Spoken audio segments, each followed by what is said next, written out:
Brasília é a mulher que teve coragem de ir para dentro do país e fazer o país florescer. Em meio à terra virgem desbravada, na mais esplendorosa alvorada, sorri como um sorriso de criança, um sonho transformou-se em realidade, surgiu a mais fantástica cidade, Brasília, capital da esperança. Nós somos acostumados com a poeira e com a lama, porque a gente tomava banho, passava um pó e aí um batom e vinha, né?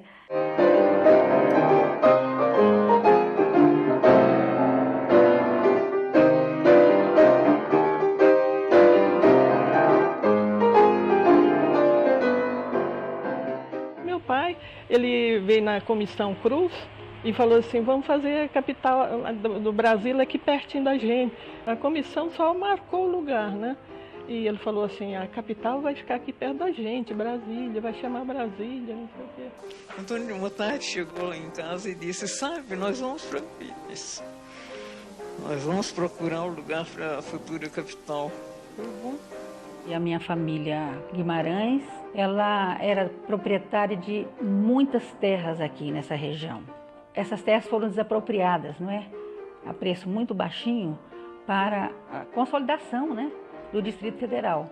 Foi na época que veio essa comissão do Paulo Coelho para verificar os sítios, o local. E não tinha um hotel, porque Planaltina é uma cidade muito pequena. Então, essa comissão Paulo Coelho foi hospedada pelo Dr. Osana Guimarães na fazenda dele, chamada Larguinha.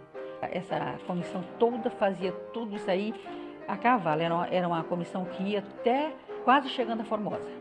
Marco da futura capital, erigido em 7 de setembro de 1922 no governo do presidente Epitácio Pessoa, no lugar designado pela Comissão Cruz, é visitado pelo general Paulo Coelho e sua comitiva, acompanhado por grande massa de fogo de Planaltina, inclusive um fotógrafo de luxo.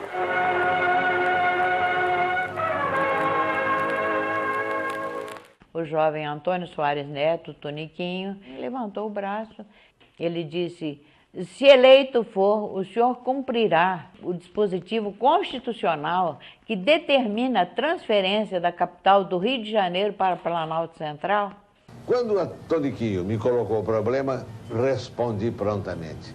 Se a Constituição exige a construção da nova capital do Brasil, vou respeitá-la e construirei a nova capital do Brasil, no Planalto Central.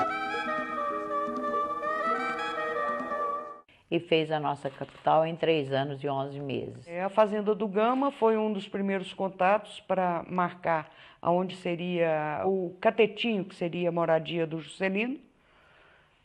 Ele morava no Palácio do Catete, daí Catetinho, né? Um belo dia, Dona Sara me telefonou e me convidou para vir a Brasília para o lançamento da pedra fundamental da Catedral Metropolitana. Daí nós fomos para a inauguração.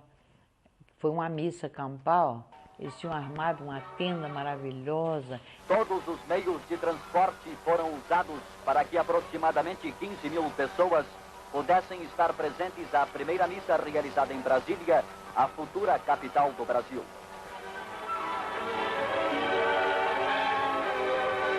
E naquela época se usava muito sapato de camurça.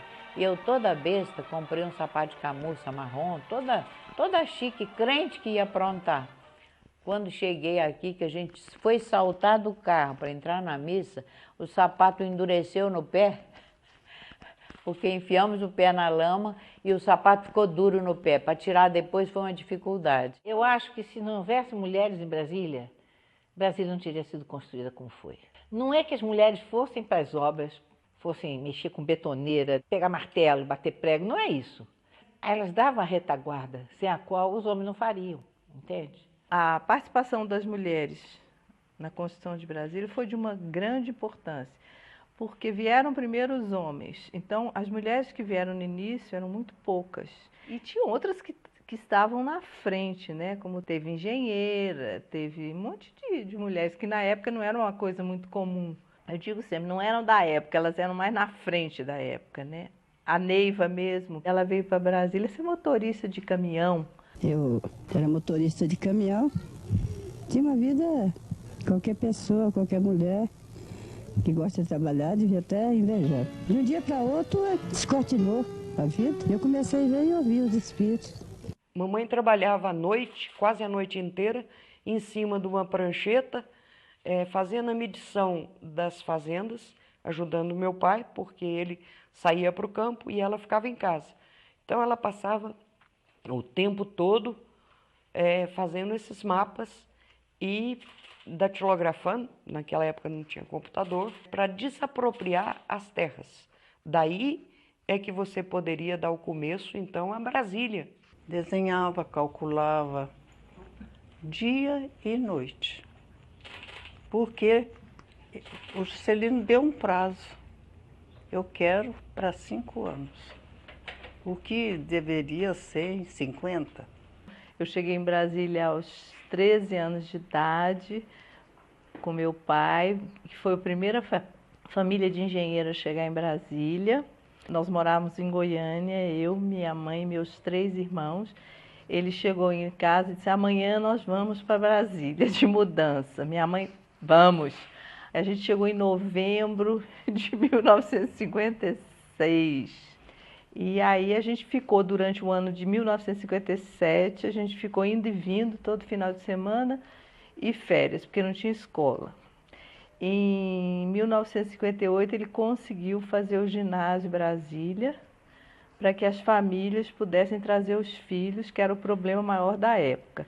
Mas a gente lembra tudo com muito carinho, né? Porque meu pai também era uma pessoa muito alegre, tudo para ele era festa, felicidade, tudo bem. O JK fez uma coisa que é a Caravana da Integração Nacional. Esse foi um dos momentos históricos mais bonitos do Brasil. Saiu uma caravana do Nordeste, outra caravana do Sul, outra caravana do Oeste e outra caravana do Norte. E essas caravanas deviam se encontrar aqui em Brasília, antes da inauguração. E o JK recebia cada caravana dessa. Esses carros foram os primeiros carros produzidos no Brasil. Foi a indústria brasileira que botou os carros à disposição desta caravana. Em frente à matriz de Nazaré, tem lugar a reunião de veículos que comporão a coluna norte da Caravana de Integração Nacional.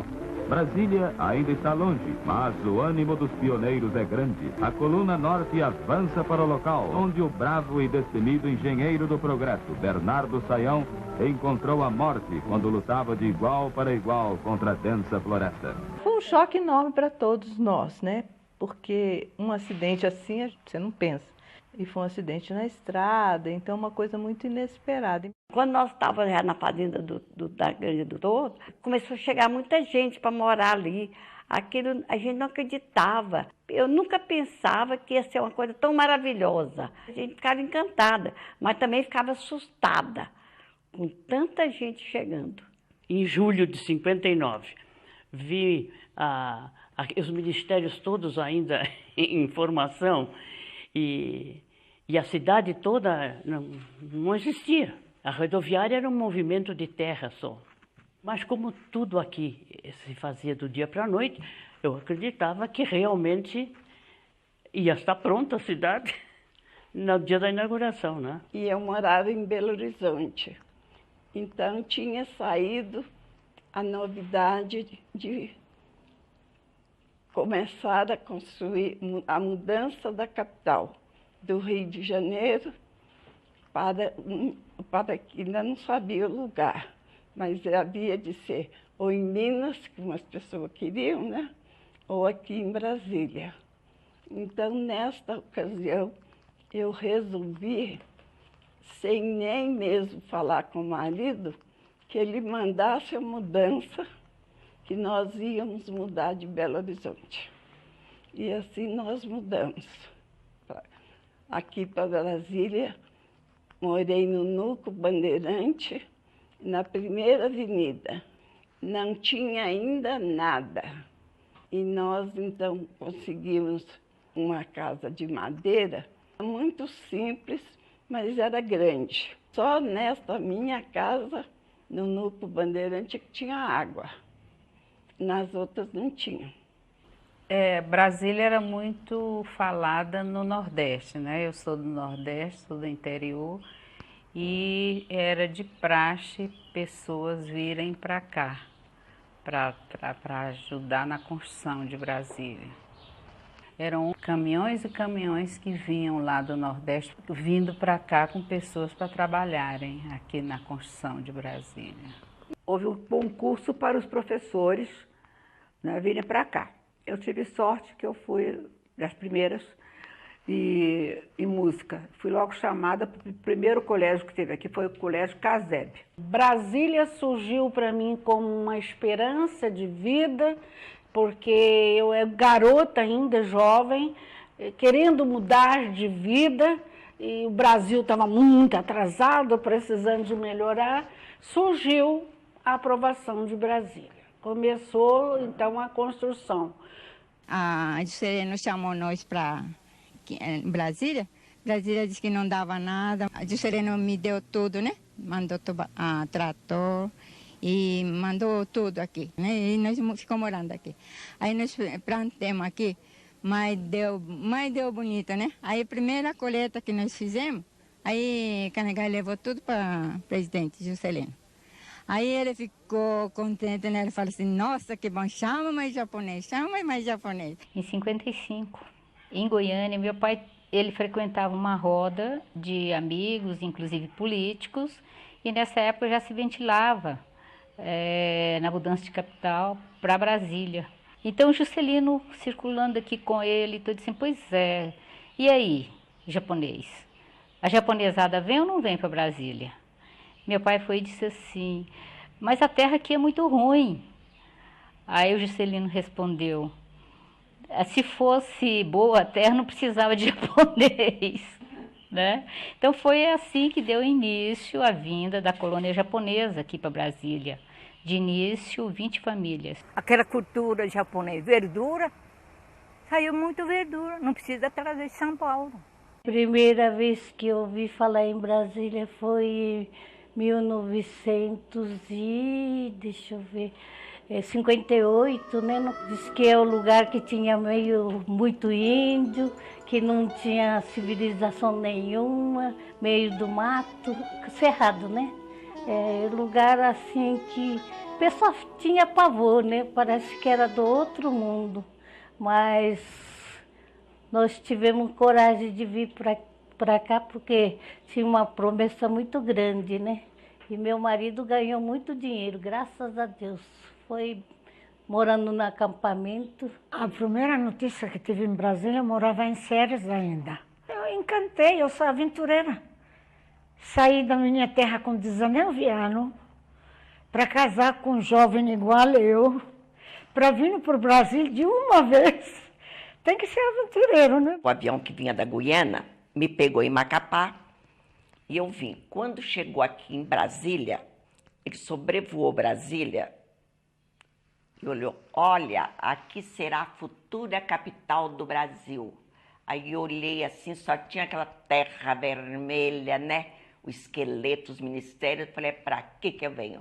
Eu, uma jovem de 6 para 7 anos, vim vivenciar e construir toda a minha visão de mundo a partir de Brasília. Eu tomei consciência da existência de Brasília quando eu vim para Brasília, morar em Brasília. Pousei naquele aeroporto de madeira que existia em Brasília. Tenho memórias de descer num lugar que era um descampado. Quando eu cheguei aqui, aí no aeroporto não era esse aeroporto de hoje. A volta era tudo mato, né? Era tudo mato, só tinha ali mesmo a descida, né? E o prédio, né? O prédio que ainda estava em construção ainda. Quando eu peguei o ônibus para ir para casa, né? E tudo mato, estrada de chão, muita poeira, muita poeira. Aí eu perguntei ao taxista, mas isso aqui é Brasília? Falei, credo, ainda falei assim, Curuz, Brasília cheio de poeira desse jeito, tá tudo em construção ainda, né? De repente, me senti chamada para uma vocação diferente, a vocação religiosa. Estava começando a construção, bem no centro do Brasil, da futura capital do país. Eu fui indicada como uma pessoa que satisfazia as necessidades do trabalho da congregação em Brasília. Então, ficou combinado que no dia 15 de setembro as irmãs poderiam vir que o alojamento já estaria pronto. E eu perguntei, se nós vamos trabalhar com os candangos, por que então não vamos morar na Vila Operária junto com eles? E disseram que a administração da Nova Cap não achou muito bom porque queria que as irmãs também trabalhassem junto às senhoras que já existiam, dinamizando mais a Associação das Pioneiras Sociais, que tinha sido criado no Rio por Dona Sara e tinha sido recém-criado um núcleo em Brasília com a presidência da Dona Coraci, esposa do Dr. Israel. E que também, morando muito ali, as irmãs iam ser assediadas dia e noite e realmente não iriam aguentar. Mas eu continuei pensando que o ideal teria sido isso, a gente se identificar inteiramente com a população com quem a gente iria trabalhar. Vim de Currais Novos, no Rio Grande do Norte, de Pau de Arara. Tem uma lona, cobre o carro, né? E tem bancos assim, a gente vai sentando juntinho, vai sentando até completar aquele caminhão de gente. O joelho encostando nas costas do outro, o menino vem no colo ali, espremidinho. Eu mesmo vinha grávida, né? O barrigão só vendo. Quando chegava no lugar que a gente descia todo mundo, assim, no mato, perto de um córrego. Quem trazia comida pronta, dava um jeito de esquentar. E subia novamente. Terminamos a viagem com 10 dias. Eu fui a Friburgo e lá eu conheci meu marido que trabalhava no Banco do Brasil. Nós procuramos uma nova moradia. O pai dele, no princípio do ano 57, telefonou para o meu marido e disse, escuta, eu li no jornal que vai abrir agência provisória no Núcleo Bandeirante do Banco do Brasil, onde vai ser construída a nova capital. Uma vida nova que nós queremos começar e uma capital nova ser construída, e se combinava. E cheguei aqui antes da inauguração e olhei assim, tudo muito seco, não tinha folhas verdes. No aeroporto eu escrevi um poema sobre isso. Busco o verde das folhas numa busca sem fim. Mas o que eu busco, por certo, é o verde dentro de mim. Era um negócio, assim, estranhíssimo para mim. Cada lado que eu olhava era coisa subindo, construindo, os lacerdinhas voando. Era, assim, fantástico, era uma aventura. Eu acredito que naquela época, até 1964, Brasília era o paraíso, era a liberdade, era o campo fértil para você realizar qualquer projeto de vida. Aqui em Brasília, eu aprendi a ser independente, ser uma mulher assim que podia expressar no meio político, no meio social, dos empresários que estavam em Brasília. Eu podia chegar para eles, reivindicar direitos para empregados deles, entendeu? O papel das mulheres naquela época era uma seriedade fora de série. Era uma coisa muito boa. Era um conjunto, assim, parecia uma família. Representava muita coisa. Naquele tempo aqui a senhora não sabia quem era o bom, quem era o ruim. Parecia uma irmandade. A dona Sara Kubitschek, ela morou numa casa de madeira. Ela morou.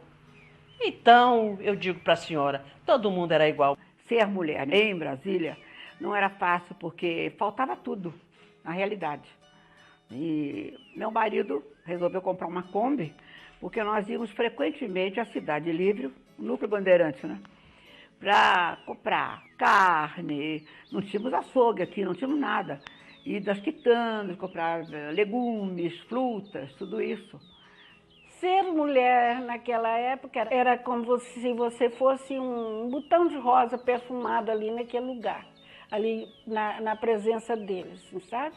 Que eles admiravam e sentiam a alegria de ter um perfume de uma flor ali por perto, né? O que seria desses trabalhadores se não tivesse essas mulheres ali dispostas também a suar e trabalhar ali. Eu tenho muito orgulho de ser pioneira. Naquela época, ser mulher era uma coisa muito difícil. Porque, lembrando que nós estamos no final das décadas de 50 para 60, que é quando começou a emancipação, dizem, a emancipação da mulher. Então, quem era arrojada, como eu fui naquela época, saí da casa dos meus pais, bem instalada, né, com emprego fixo, universitária, e eu iria, então, no caso, para o centro do país para trabalhar aqui, após seleção, né? Eu acho que foi muito difícil para a mulher, muito difícil, muito sacrifício, saíram das suas origens em busca do Eldorado. Isso aqui era o Eldorado, era a promessa do futuro, era a bênção que Deus mandava na vida de cada família que veio do Nordeste, especialmente do Nordeste, a maioria, não é? Porque veio gente de Minas, veio gente do Sul, e uma era bordadeira, a outra era só cozinheira, a outra era lavadeira, a outra fazia pão, biscoitos. Olha, naquele começo, principalmente, as mulheres elas são parceiras dos homens. A gente percebia que os homens que estavam sozinhos, o rendimento não era o mesmo. Eu vi muitas vezes discussões assim do padre orientando lá, por exemplo, do esposo buscar a esposa, né? Fizemos uma viagem memorável. Viemos de jipe, do Rio de Janeiro até Brasília, em 7 dias dentro de um jipe. E por estradas que não existiam e que nós criamos. Quando chegamos em Goiânia, depois de aventuras mil, algumas muito perigosas, corremos risco de vida várias vezes, lá as pessoas não acreditavam que nós tivéssemos vindo do Rio de Janeiro. Aí eu olhei e vi uma série de casinhas, que na época era Cidade Livre. Aí eu fiquei olhando e me apaixonei, sinceramente. Foi amor à primeira vista. Havia necessidade imensa de interiorizar a capital. Não era possível continuar o Brasil crescendo só no litoral como se fosse caranguejo. Não tinha condição. Chegamos na Cidade Livre, meu marido já tinha feito uma casinha para nós. Nós botamos armazém porque queríamos trabalhar de tudo. Então eu ficava na porta, falava, vamos entrar. Eles entravam, não deixavam ninguém sair sem comprar. Um cafezinho, uma água, uma fruta. E comecei a cativar os fregueses. 58, 59, 60 na inauguração, em 3 anos eu fiz tantos partos que eu não sei quantos foram. Atendia nos acampamentos. E era longe para sair de uma construção para outra construção. E eu com a bolsa de parto, que eu levava até água fervida para dar um banhozinho, porque chegava lá não tinha água às vezes. Então era luva, instrumental cirúrgico e água, e remédio para os olhos de neném, tudo tinha que levar. Então eu fui mais útil vindo para cá do que eu imaginei. O tio Antônio pediu, disse, Luísa, não vai embora daqui agora, que minha mulher vai ganhar neném. E não tem ninguém, aqui não tem mulher, não tinha quase mulher aqui. Aqui não tem ninguém, eu digo, tá bom. Ele disse, o que é que eu vou fazer? Ele disse, não, eu vou arranjar uns homens para tu dar comida. Aí arranjou-se nas firmas por ali, umas 10 pessoas. Eu cozinhava carne, verdura e feijão. Tinha uns fogões redondos assim, com um negócio no meio assim, que ele botava querosene. O Núcleo Bandeirante era muito, assim, de gente. Eu fiz um barraco lá na invasão do IAPI. E meu marido fez uma casa grande e começou a vir nordestino. Só trabalhava para dar comida a esse povo. Lá no Núcleo Bandeirante, todo mundo ali trabalhava. Tinha gente que pegava a roupa dos policiais e vivia daquilo, para lavar. Era 6 contos, eu não me lembro o nome do dinheiro. Eu lavava a roupa lá do meu irmão e do pessoal que era para me ganhar dinheiro, que eu tinha que mandar o dinheiro para o Piauí, poxa, eu tinha que trabalhar, era. Você lavava aquele monte de roupa, a polícia te dava 6.000 réis, era dinheiro demais. Eu mandava não sei quanto para minha terra e eu ainda ficava com dinheiro. E eu só andava bonita. Eu ia ao cinema, comia bem, sobrava dinheiro. O emprego público em Brasília, você sabe ler? Sei. Dê sua carteira. Você já era uma funcionária pública. Na minha época, tem gente aí que ganha muito bem, que entrou na Nova Cap, contador de tijolo carregando. Foram contratados, foram reclassificados, engenheiro, contador. Por quê? Disseram que era contador e naquele tempo não tinha esse negócio. Traz teu diploma. O hospital lá era de madeira. Era IAPI naquela época, que atendia os funcionários, os empregados das obras, não é? Na verdade, os primeiros tempos não havia consultório. Era só parto. Era parto atrás de parto. Cheguei a alguma ocasião a fazer 20 partos numa noite. O trabalho das mulheres, vamos dizer, foi um trabalho muito intensivo, porque se trabalhava dia e noite. E o hospital não tinha estrutura. Não tinha nada. O ensino era uma utopia, né? Era Juscelino, era Darcy Ribeiro, era Anísio Teixeira, só se falava nisso. Eu dava aula no CASEB nos 2 turnos, de 8 a meio-dia. Eu tinha meio-dia 2 para almoçar. 15 para as 2 eu saía para recomeçar o outro turno da tarde. Então eu ficava em 2 turnos, 40 horas por semana. Sábado, os alunos que queriam dar aula de piano, né? Então eu praticamente ficava o sábado repleto de alunos de piano, de manhã à noite. Eu só tinha o domingo para descansar, né? Então a minha vida correu assim. As nossas aulas eram calcadas muito em cima do cachaçinha. Não sei se vocês se lembram daquele que a gente passava as folhas, o mimeógrafo. O mimeógrafo, que era movido a álcool, toda escola tinha um. Era o computador de hoje. Era a impressora do computador de hoje. A primeira escola-classe era no acampamento dos engenheiros. Ela chama Escola Júlia Kubitschek, por causa da mãe do nosso presidente, né? Puseram o nome na escola. Era muito bem organizada, era de 2 andares. Servíamos lanche, porque era o propósito dos pioneiros de educação de Brasília de mudar a maneira do ensino no Brasil. Então, quiseram começar por Brasília, que era para a criança ficar o dia todo na escola. Quais crianças que frequentavam?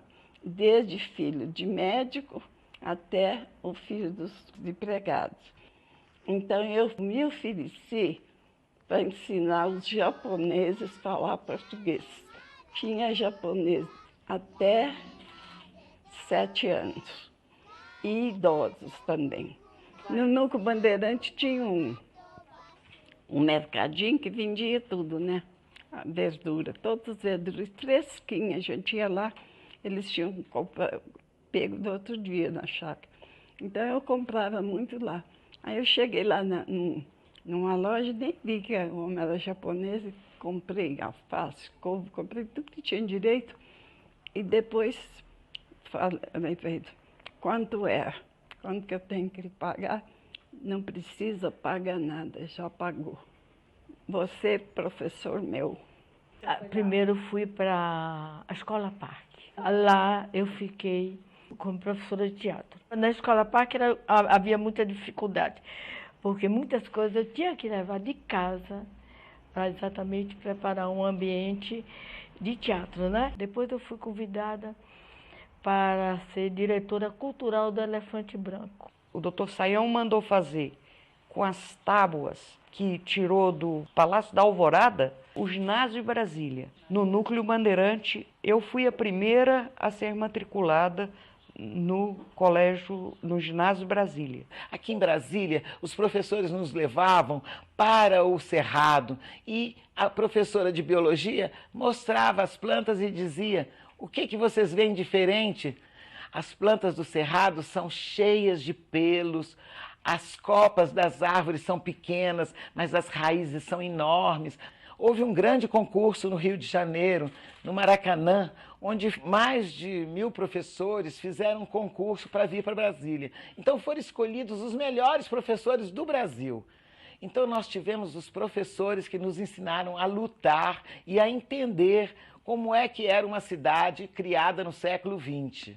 O povo trabalhava 24 horas por dia, não tinha hora, ninguém se preocupava em ganhar hora extra, em trabalhar mais, sabe? Queria era trabalhar, queria ver a obra. Então, a Brasília era 24 horas, né? As mulheres, eu vejo, assim, dois grupos bem distintos, tá? Um grupo que veio acompanhando o marido e ficou meio à margem, mas houve outro grupo de mulheres que foram mexer com flores, que for mexer com cabeleireiro, que for mexer com agrimensura. Então, essas mulheres se engajaram. Elas chegaram trazidas pelos maridos, mas elas não ficaram paradas esperando o marido andar, não. Elas começaram a se mexer. Não vou ficar parada no espaço, não. Vou entrar na luta.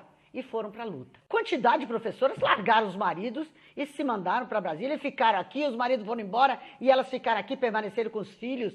Muito corajosas. Há um grupo grande de mulheres muito, muito corajosas. Eu trabalhava lavando roupa para os peão, porque aqui não tinha emprego. Para quem tinha estudo, vinha de longe. Quem não tinha, ia lavar roupa, ia dar comida para os peão, fazer marmita.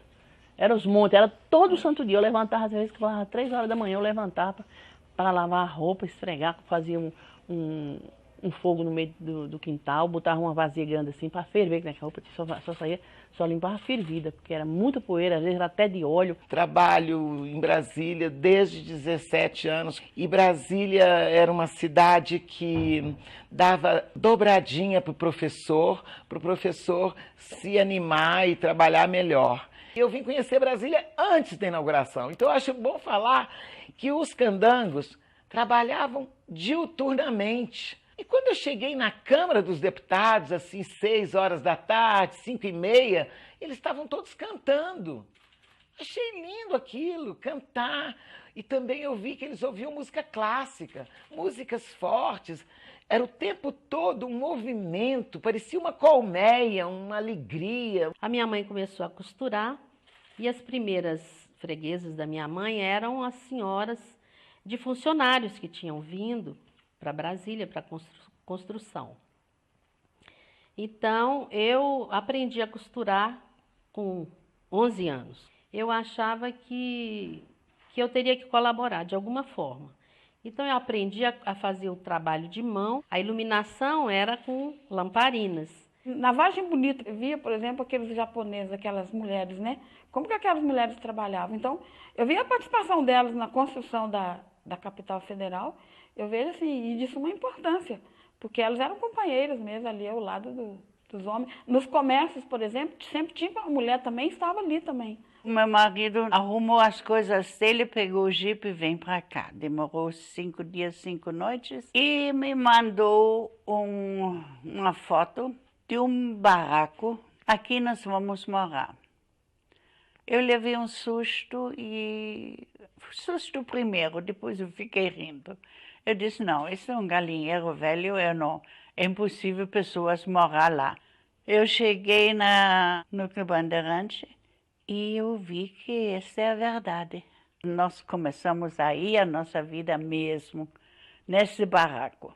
Taguatinga, por exemplo, acho que teve uma coisa muito interessante. Nós estávamos na hora do recreio e uma professora chegou e disse, nossa, a administração era bem pertinho da escola.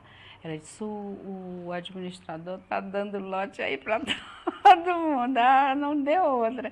A gente pediu para a diretora e fomos lá e recebemos. Os lotes eram dados assim. Começa que nós chegamos, não tinha ainda apartamento para nós, para os médicos em geral. Já tinha uns instalados lá nesses prédios aí. JK chamavam. Então ficamos num apartamentozinho ali com um quarto e uma salinha. Era de um acampamento de madeira, bem rústica, né? Sem água, sem encanamento, sem nada. Vinha encher o tambor de água todo dia, né? Quando eu cheguei aqui, eu fui morar na Cidade Livre. Era uma cidade pré-fabricada. Era uma cidade que você chegava e olhava assim, isso aqui está vago. Você assentava ali seu barraco e dali você só saía para uma casa, uma coisa assim, mas tudo improvisado. Eu era acabada de casar, então trazia umas roupas bonitas, vinha com estola de peles, porque os meus presentes não foram panelas nem coisas dessas. Eu ganhava coisas para mim, porque eu vinha para o Brasil e eu não vinha com lençóis nem toalhas, né? Isso a gente comprava aqui. O que eu tinha velho eu deixei na Espanha. E aí, como que eu ia daquele jeito aqui? Eu ia com as camisas do meu marido. Comprei a segunda calça, uma calça aquele brincoringa, né? Comprei na Cidade Livre e comprei uns panos e fiz costurado à mão umas cortinas para aquela casinha minha, né? Ninguém tinha cortina, só eu. A minha casa era modelo. Quando vinham na visita, mostravam. Eu fiquei bastante surpreendida com as nordestinas, por exemplo, ou com as mineiras ou as paulistas que chegavam de calça comprida. Gaúcha não usava calça comprida. E eu aderi a isso, achei coisa fantástica, maravilhosa. Meu irmão invadiu um apartamento na Asa Norte, que o nome era COFAP. Aquela turma não tinha casa, aí se juntou aquela porção de gente da JEB. E nós fomos lá, botamos lá um bocado de colchão da JEB e fomos dormir tudo lá dentro. Nós parecíamos uns animais aí dormindo nesse alojamento. Houve invasão naquelas casas geminadas da 3. Como a proposta era que quem viesse para Brasília tinha direito à residência pelo governo, muitas vieram. E chegaram aqui, não foi cumprida totalmente. Cumpriu aquelas que eram amiguinhos dos mandantes, né? Mas, assim, em geral, não foi doado casa para todas as senhoras ou moças que vieram. Mas eu lembro de uma passagem aqui do início nosso, nessa casa pequena ainda, que um dia eu dormi. Quando eu acordei, tinha um almoxerifado enorme na nossa frente, já pronto. E na noite não tinha nada. Então, do dia para a noite se faziam coisas em Brasília. A primeira construção em alvenaria em Brasília foi a Ermida Dom Bosco, porque antes era tudo de tábua. Veio essa voz dizendo que entre os paralelos 15 e 20 surgiria essa civilização e correria então nesse lugar o leite e o mel. Quando pequena eu era, minha mamãe querida gostava em primavera de me levar à ermida. E era o maior respeito da paróquia. Nós dormíamos, as mulheres, com a porta aberta do alojamento. Nunca entrou lá um bandido. Nunca você ouviu falar em estupro ou qualquer coisa. Era tudo bonitinho. Eu me sentia segura na cidade. Ia para o Minas Brasília, para a piscina. Eu fui a primeira, pode contar? Eu fui a primeira moça em Brasília que usei biquíni. Sentia maravilhosa, poderosa, porque nunca ninguém me afetou, nunca ninguém me maltratou, nunca ninguém me abordou, nunca, nunca, nunca. Quem fala dos candangos, porque ele não conhece os candangos. Havia muito respeito. A gente descia aquela a Avenida Central, que era antigamente era a Avenida Central, né? Você não ouvia ninguém, soltava piadinha. Nunca ouvi falar em violência sexual, em assédio moral, nada. Nós pegávamos as caronas como se da família dos motoristas nós fôssemos. Justamente o que falavam de Brasília eram as piores coisas, que os homens vinham para cá, mas não podia trazer a família porque as mulheres tinham que servir a outros homens, coisas assim horríveis. Mas sempre quando saíamos juntos com minha irmã e meu cunhado, era sempre com aquela cautela de muito cuidado conosco para não aproximarmos os homens, que eram homens devoradores. Os homens que existiam, que eram muito devoradores atrás de mulheres, né? Porque eles vinham sem família. A placa da Mercedes, aonde era, posso falar?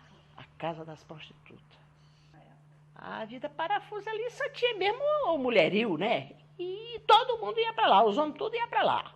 Era Era aquela coisa doida, tudo para lá, né? Mas era dividida, elas eram proibidas de vir para cá para o Núcleo Bandeirante. Ela só frequentava a Vila Parafuso e a placa da Mercedes. Por que placa da Mercedes?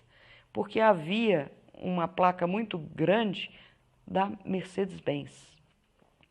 E quando a gente chegava lá, era assim, era muito feio o que eu via, porque elas sentavam de qualquer jeito, e já todas já esgotadas da noite, né? As mulheres da casa que eu trabalhava eram mulheres elegantes, tinha os dias delas vestir longo, e outra não calçava sapato baixo sem meia, só sapato alto com meia.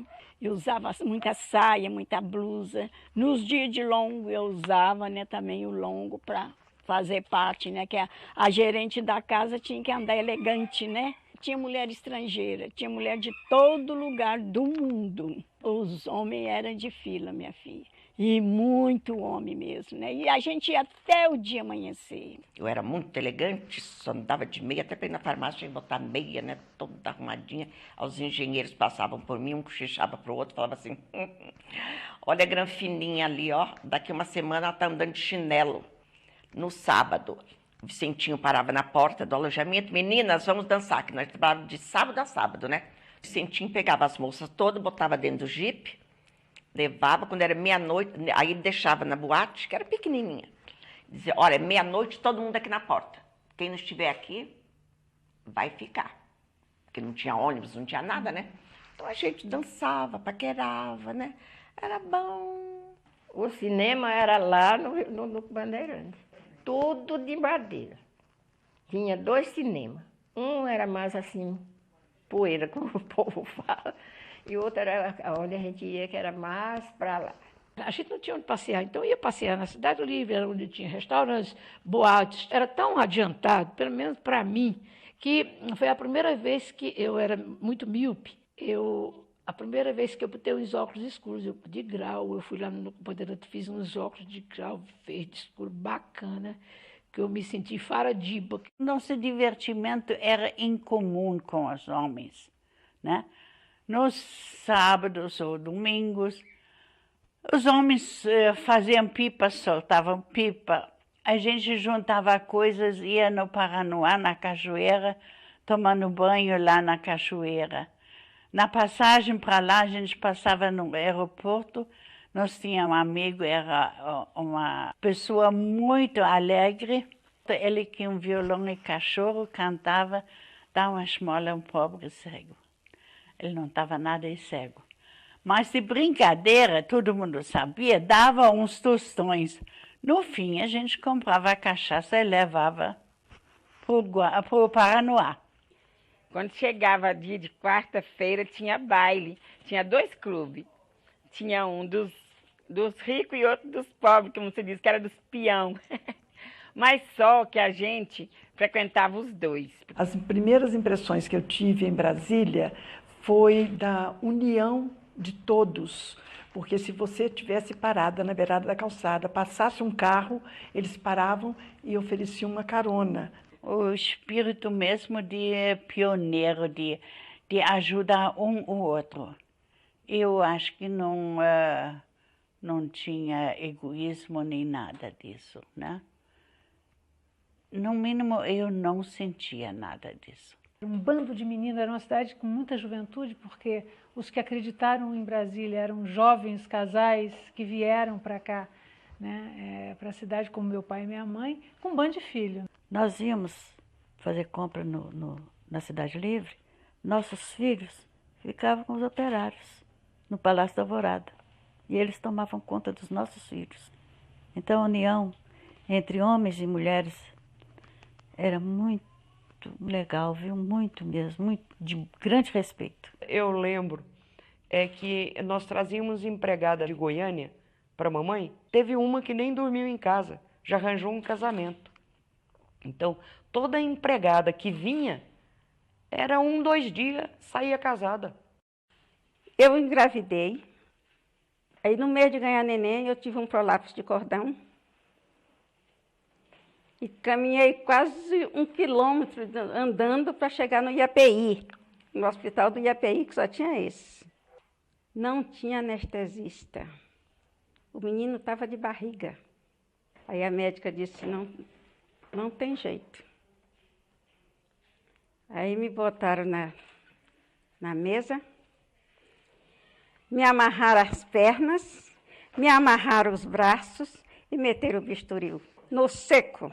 Me tiraram esse menino, que eu senti o sangue quente correr na barriga, sabe? Era muita dificuldade, né? A gente tinha que lavar roupa para poder usar sustentar o marido, igual foi meu caso, né? Que ele ganhava pouco. Eu doente ainda, eu era muito doente. Mas venci. Quando estava construindo o que eles chamam de eixão hoje, a gente estava de plantão, às vezes ia saindo. Chegava um caminhão cheinho de operário, com a perna quebrada, a cabeça, morto, todo jeito. Daí tinha que voltar para ajudar as pessoas. Eu atendia muitos acidentes do nosso acampamento. Era carro que tombava, era máquina que despencava, que às vezes o tratorista se machucava. Então, quando eu podia fazer alguma coisa, que eu podia resolver como enfermeira, eu resolvia. Caso contrário, eu, Alice, levava, sabe para onde? Lusiânia, sabe? Para um hospitalzinho que tinha em Lusiânia.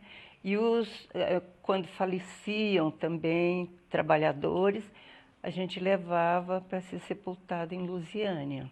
Uma coisa triste que aconteceu naquela época foi uma chacina que houve na Pacheco Fernandes. Houve lá um massacre de operários que estavam no restaurante de lá comendo, que era da construtora Pacheco Fernandes. Existem muitas versões a respeito. A Rabelo, Pacheco, que foi as duas que brigaram. Os Pinhão, teve morte lá. Minha filha, aquilo ali deu pano para as mangas. Dizem que morreu gente ali que jogaram no lago, que até hoje ninguém sabe. A GEB fez parte dali, porque era a única polícia que tinha. Aí a GEB teve que comandar lá, né? Porque era ela que comandava Brasília. Quando o Juscelino chamava, ele falava, venha, traga sua tralha e sua família. Então as pessoas vieram para cá imbuídas de um grande ideal, de fazer uma capital. Eu gosto de ser chamada de candanga. Eu prefiro ser chamada de candanga do que de pioneira. O candango, para muitas pessoas, era um adjetivo depreciativo. Eu não acho que fosse.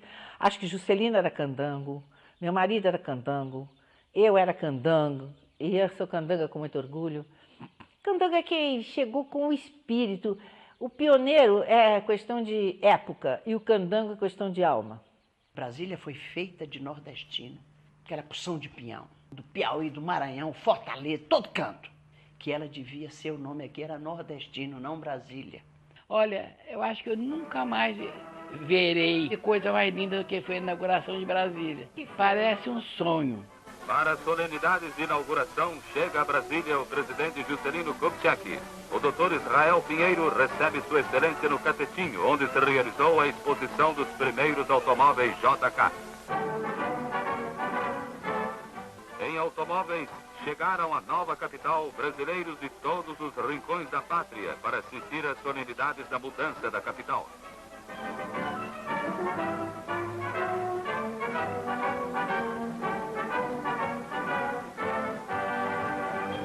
Então eu comprei um vestido azul listado de branco e comprei um óculos. E aí teve a festa lá da inauguração e eu fui. Aí fui em cima do caminhão. Aí quando eu cheguei lá, eu estava de óculos escuro, toda cheia de berro, sabe? Aí eu fui, aí eu peguei, tirei meu óculos e todo mundo olhava para mim e ria. Eu falei, que diabo, que é isso? Olhei, estava tudo certo. Olhei, então outros olhavam, ria, mas ria mesmo na minha cara, sabe? Aí eu peguei, fui lá no banheiro, olhei no espelho, eu estava toda amarela, e com óculos aqui branquinho. À noite, houve um baile, eu fui com meu vestido de 15 anos e dancei a noite toda e era um baile muito lindo, muitas meninas bonitas. Meu primeiro vestido de baile, olha só que glória, imagina se eu ia esquecer. Um vestido cor-de-rosa de renda francesa, linda, maravilhoso. Aí eu botei o vestido, quando eu cheguei, eu fui recebida no Palácio do Planalto pelo presidente JK e Dona Sara. Tocava muito a música dele, né? Com o peixe vivo. Como pode peixe vivo viver só fora da bacia? Como poderei viver? Como poderei viver sem a tua companhia? Eram essas músicas, né, que tocava para ele, né? Ele era muito popular, era uma pessoa assim maravilhosa. As crianças eram doidas por ele. Meus parentes vinham para cá, nós entrávamos até lá no Palácio do Governo, do Juscelino, a gente entrava até no quarto dele. Ele permitia que a gente entrasse lá, sabe?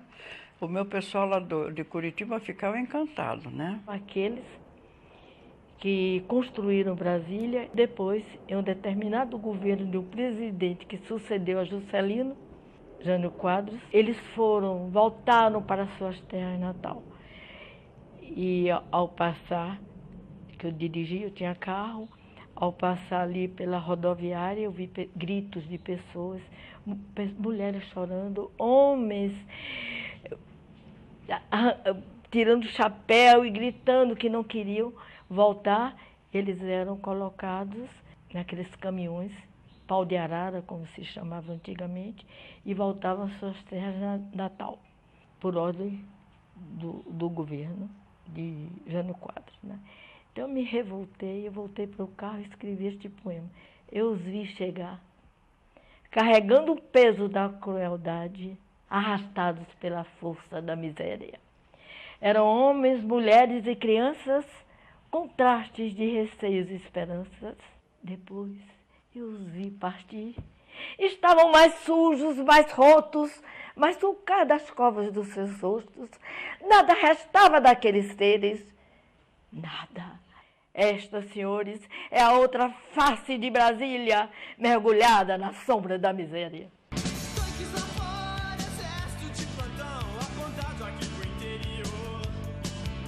Quando você pega o momento da ditadura na cidade, e a cidade se prestou de uma maneira muito forte à ditadura também, né? Você vê um jato de água fria, muita gente vai embora, muita gente é levada ao exílio, muita gente morre, né? Me lembro, tenho cenas da minha mãe e meu pai escondendo pessoas, queimando livros que tinham que ser queimados, cenas de infância, que eram relacionadas ao golpe militar de 64.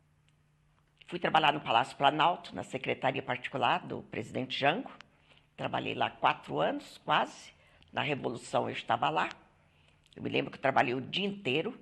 Fui para casa, quando chegou isso, pode contar também? Claro. Eu estou em casa de manhã, porque eles atacaram o palácio à noite, né? Meu chefe liga para mim, doutor Vamba, Zeni não vai a palácio hoje, porque os militares se apoderaram, o presidente teve que fugir, os telefones todos cortados, polícia na minha quadra e na esplanada, mas olha, era uma coisa. Os militares tinham jogado todo pelo chão, estava uma bagunça, minha filha. Eu me lembro que eu fui ao banheiro, quando saí do banheiro, encontrei com 2 colegas no corredor e paramos as 3 para conversar. Aí passa um militar daquele 2 metros de altura. Já pra dentro! Mais de 2 é comício! Foi um período realmente triste, sufocante. Eu vi muitos amigos meus serem torturados. A universidade foi invadida. Entramos a universidade cercada com militares, com metralhadora. Eu dizia, eu não acredito, não acredito. A ditadura nos impedia de falar, né? Me lembro muito disso de criança, do medo que as pessoas tinham de falar, o que elas pensavam, né? Os espaços eram muito limitados, mas a geração que foi feita ali, aquela primeira geração que eu digo que não nascida em Brasília, mas criada e formada em Brasília, nós optamos então pela a tal da liberdade de expressão através do corpo, das drogas, né, de uma série de coisas que na época tinham um sentido revolucionário, tinham um sentido de transgressão, né, e de romper com determinados conservadorismos da sociedade brasileira na época, em que eu fui muito forte. A gente já ouviu quase 50 mulheres, então todo dia é uma emoção muito grande, porque ouvindo as histórias, eu estou ouvindo a minha história.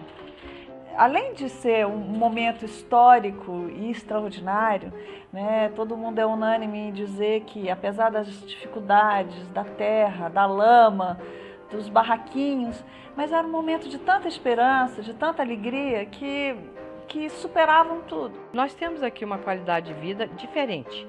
E essa abertura, esse verde, esse céu maravilhoso, só tem a oferecer de bom para quem vem, né? Eu acho que a pessoa tem que vir e amar a nossa cidade. Quem conhece a história deve ter Brasília no coração como um símbolo, né, do nosso país, que é imenso e que mereceu essa grande capital, que não existe no mundo igual, cuja arquitetura de Niemeyer, né, um projeto de Lúcio Costa, aqueles primeiros grandes nomes que aqui tiveram, Burle Marx, todos esses merecem a nossa reverência.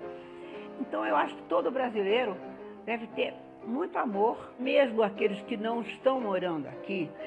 Eu creio que deveriam valorizar ao máximo essa construção da capital que saiu perto do mar, que era, né, de Porto do Mar, para vir para o coração do Brasil. Eu que vi Brasília nascer, eu que vi toda a gestação, depois transformando em mulher, eu vi tudo isso. Valeu a pena. Brasília, para mim, é uma mulher de 50 anos, é uma mulher emancipada, é uma mulher com muitas contradições, né? Mas é uma mulher que se afirma e que ela influencia, do ponto de vista de comportamento, o Brasil e o mundo hoje. Todo o Brasil vibrou e nova luz brilhou, quando Brasília fez maior a sua glória. Com esperança e fé, era o gigante em pé, pelo raiar outra alvorada de sua história. Com Brasília no coração, epopeia surgir do chão, o candango sorri feliz, símbolo da força de um país. Todo o Brasil vibrou e nova luz brilhou, quando Brasília fez maior a sua glória. Com esperança e fé, era o gigante em pé, vendo raiar outra alvorada de sua história. Capital de um Brasil audaz, bom na luta e melhor na paz. Salve o povo que assim te quis, símbolo da força de um país. Todo o Brasil vibrou e nova luz brilhou, quando Brasília fez maior a sua glória. Com esperança e fé, era o gigante em pé, vendo raiar outra alvorada em sua história.